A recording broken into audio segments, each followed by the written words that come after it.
j'aimerais, pour le faire, parce que je ne vais pas prêcher, je vais méditer avec vous pendant quelques brèves minutes, soit 15 minutes environ, mais j'aimerais utiliser deux passages de la Bible, de la parole de Dieu. Le premier passage tiré du Nouveau Testament et le second dans l'Ancien Testament. Je vous invite à lire, à ouvrir votre Bible, ou bien à projeter pour moi à partir de la technique, Jean chapitre 16, verset 24.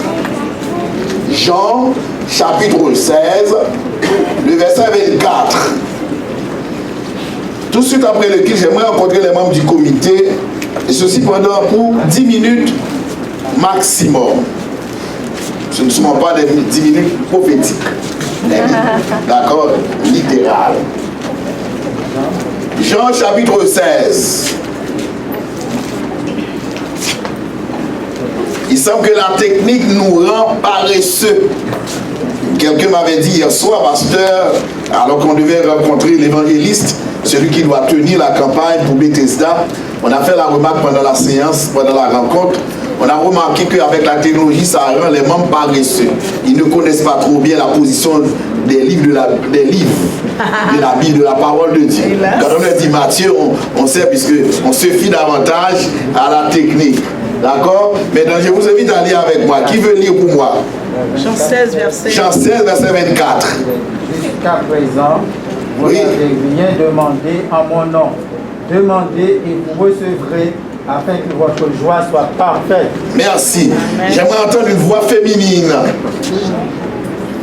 Jusqu'à présent, vous n'avez rien demandé en mon nom. Demandez et vous recevrez afin que votre joie soit parfaite. Merci. Amen. Frère Jean-Michel, pouvez-vous projeter pour moi le texte? C'est difficile, c'est pas possible. Qui a dit cette parole? Les chapitres 13 à 18, ce sont des chapitres tout à fait particuliers dans l'évangile johannique, c'est-à-dire dans l'évangile selon Saint Jean. Le contexte de ce passage, Jésus-Christ se trouve à la chambre haute. En d'autres termes, c'était le dernier discours de Christ adressé à ses disciples. C'était son dernier discours et dans lequel il a prononcé cette parole extraordinaire, où il a dit aux disciples, jusqu'à présent, en bon créole, coulière, pas vrai? Jusqu'à présent, quoi? Vous n'avez rien demandé en mon nom. Waouh! Mais je ne comprends pas. Si vous lisez les évangiles synoptiques, c'est-à-dire Matthieu, Marc et Luc, et même l'évangile selon Saint Jean, vous allez rendre compte que les disciples ont exprimé plusieurs demandes à Christ. Mais pourquoi Jésus-Christ a-t-il dit aux disciples, jusqu'à présent, vous n'avez rien demandé en mon nom? Il me semble que les demandes qui ont été produites avant par les disciples à Christ n'étaient pas bien considérées par le maître. Parce que les disciples ont eu à demander, ont eu à exprimer, disons, j'évite le pléonasme, ont eu à exprimer plusieurs demandes à Christ, au Sauveur, au Seigneur. Mais pourquoi le disait-il, jusqu'à présent, vous n'avez rien demandé en mon nom? Et Jésus-Christ continue de vous dire, demandez. Voilà, nous faisons la Bible. Demandez et vous recevrez. Demandez Et vous recevrez afin que votre joie soit parfaite. Wow! Demandez et vous recevez. Jusqu'à présent, vous n'avez rien demandé en mon nom. C'est comme si Jésus-Christ voulait dire à ses disciples, les demandes que vous m'avez faites hier, avant, aujourd'hui, ce n'étaient pas des demandes selon mon cœur, selon ma sainte volonté. Je veux maintenant que vous demandiez en mon nom. Vous devez adresser vos requêtes au Père. Mais quand vous aurez à le faire, vous devez le faire au nom de qui? Au nom de Jésus. Et frères et sœurs, savez-vous, dans le nom de Jésus, il y a une puissance. Amen. Quand je prie au nom de Jésus-Christ, ma prière doit être exaucée. Amen. Parce que Christ a remporté la victoire. Par conséquent, mes demandes sont déjà exaucées par Jésus-Christ. Nous sommes d'accord, frères et sœurs. Demandez, frères et sœurs, assurément, vous avez sur vos cœurs beaucoup de rêves que vous avez déjà présentés, et ceci dans le passé. Chaque arrive une nouvelle année, à l'aube d'une année nouvelle. Disons, au matin d'une année, les gens, en particulier, et d'une manière générale, tous les hommes, veulent toujours exprimer des demandes. Et dans le monde chrétien, on adresse toujours des requêtes à Dieu. Assurément, sur vos cœurs, il y a beaucoup de rêves que vous déjà soumis à Dieu et pour lesquels vous n'avez pas encore une réponse. Et c'est comme si Jésus-Christ voulait dire à moi et à chacun de vous, jusqu'à présent, vous n'avez rien encore demandé en mon nom. En d'autres termes, si je veux, je ne dis pas extrapoler, disons, si je veux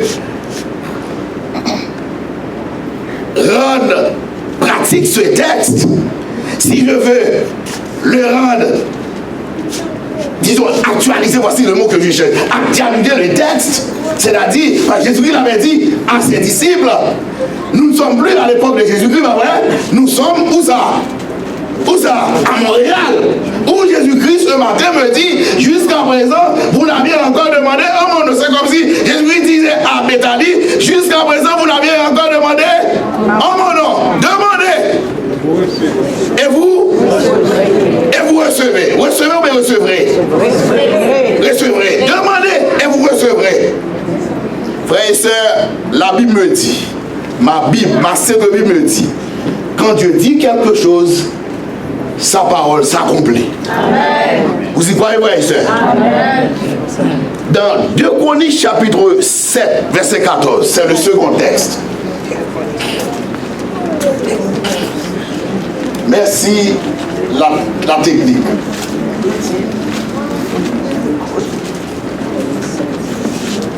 J'aimerais que 2 personnes le lisent pour moi. 2 Chroniques chapitre 7, verset 14. 2 Chroniques. C'est difficile de trouver les chroniques. Si mon peuple sur qui est évoqué mon nom s'humilie, prie et cherche ma face, et s'il se détourne de ses mauvaises voies, je l'exaucerai des cieux, je lui pardonnerai son péché et je guérirai son pays. Merci. Nous lisons ensemble, frères et sœurs. Qu'est-ce qu'il a dit? Si mon peuple sur qui est évoqué mon nom s'humilie, prie et cherche ma face, s'il se détourne de ses mauvaises voies, je l'exaucerai des cieux, je lui pardonnerai son péché et je guérirai son pays. Waouh! Ce matin, j'aimerais, tandis que je vais vous demander dans quelques instants de prier, parce que l'objet de ce culte d'aujourd'hui, c'est la prière. Nous sommes d'accord, frères et sœurs? Mais j'aimerais que vous fassiez ces prières dans un but non pas personnel, mais dans un but purement collectif. Parce que le texte l'a dit, ce n'est pas une affaire personnelle. Le texte dit, si mon peuple, hello, certes, en venant ici, j'ai beaucoup de rêves personnels. Certains sont dévoilés à des amis, mais d'autres, je ne le fais pas pour les raisons personnelles. Je les tire dans mon cœur, au tréfonds de mon âme. Je ne les exprime pas en public. Peut-être c'est ma femme qui les connaît. D'autres ne sont même pas révélés par moi à ma femme. Je les tire dans mon cœur, au tréfonds de mon être, dans ma petite, je dirais, dans mon subconscient, pour répéter le psychanalyse Sigmund Freud. Bref, mais le texte me dit, si mon peuple sur qui est invoqué. Donc il s'agit des affaires purement collectives. Donc c'est l'affaire de l'église. Nous sommes d'accord, frères et sœurs. Donc savez-vous que, frères et sœurs, l'église Béthanie a beaucoup de projets en commun. Et l'un des projets auxquels nous y tenons, c'est quel projet? C'est quel projet, frères et sœurs? La charte de l'église. Ça, c'est l'affaire de l'église. Vous me dites, mais pasteur, on ne va même pas l'affaire de l'église.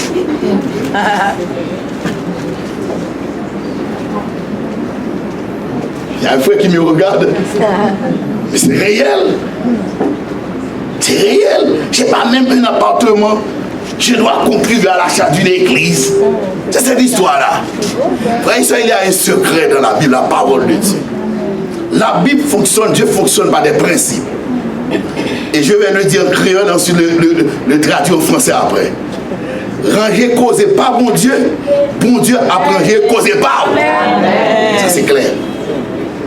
Quand vous réglez les affaires de Dieu, Dieu lui-même se chargera de vos propres affaires. Amen. Vous m'entendez assez bien, frère et soeur?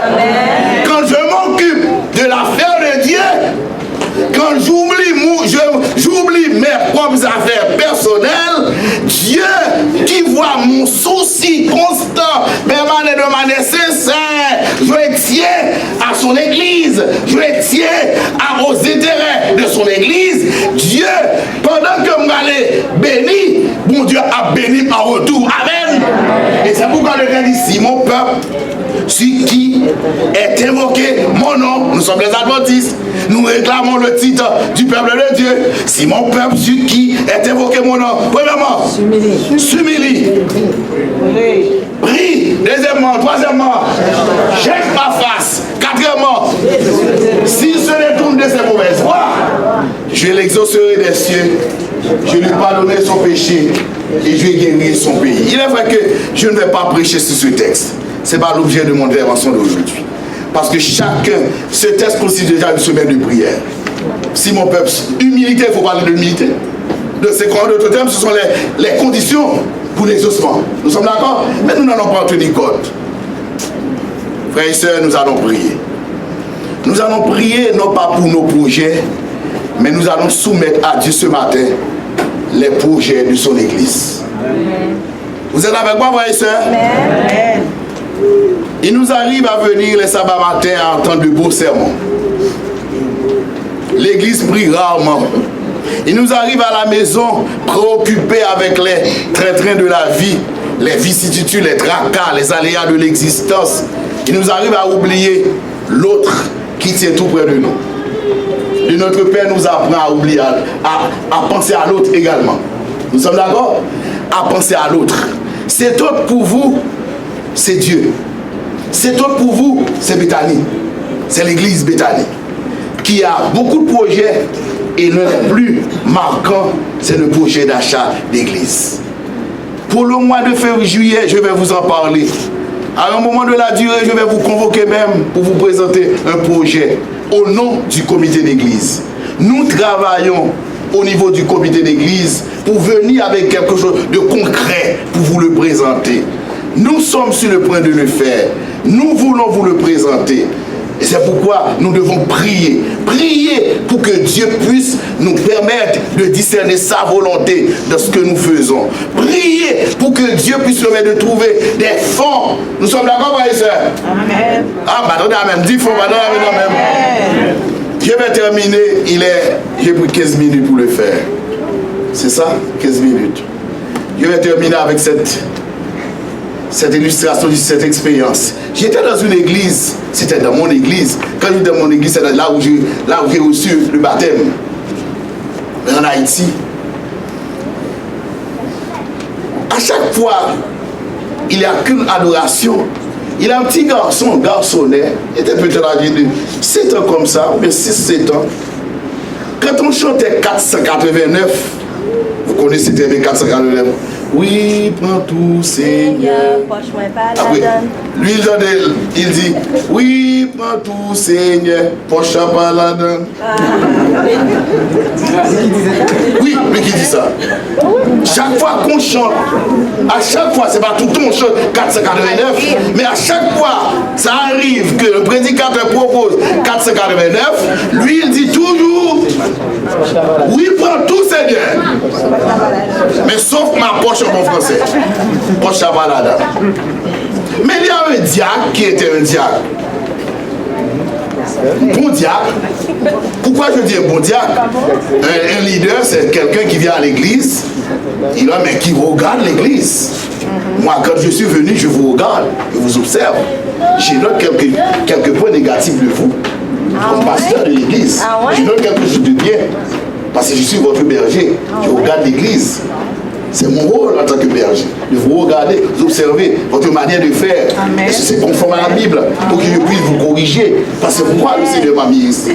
Donc le diable regarde, mais il a remarqué que c'est ce petit garçon qui chante. Oui, prend tout Seigneur pour Shabbat.